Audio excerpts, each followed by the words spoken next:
When the game stopped and the courts were emptied, no one knew when or if professional sports were going to come back. Then the NBA had an interesting idea. Separate your players completely and the teams from the rest of the world. Basically create a sports bubble. It was an experiment, and so far it's paid off. So how exactly does this bubble work? Well, there are a lot of procedures in place to make sure the bubble doesn't burst. In the NBA's case, there are 132 pages of safeguards. Dr. Jason Wilson from Tampa General says this plan wasn't just thrown together overnight.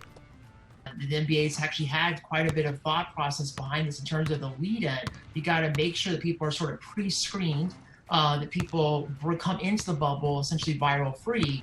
So first you need an environment where the virus doesn't exist. That means before coming in, every person had to isolate for several days and get 2 negative tests. Once inside the bubble, though, life isn't that normal. Dr. Wilson says you still need to have the best public health initiatives in place, and there still needs to be social distancing, regular testing, limited movement, and different phases. So even if you've created a world where people aren't testing positive for the disease, you still need preemptive measures because the virus is going to try and get in.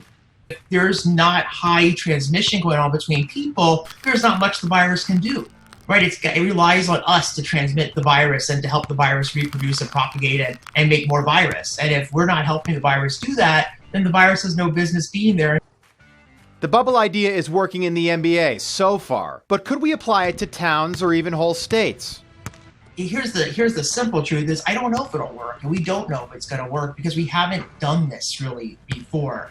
One of the big differences Dr. Wilson pointed out was the NBA has created an environment without social stress. Players don't need to leave the bubble for food or work. It's all provided. And it would be tough to create that scenario in a community.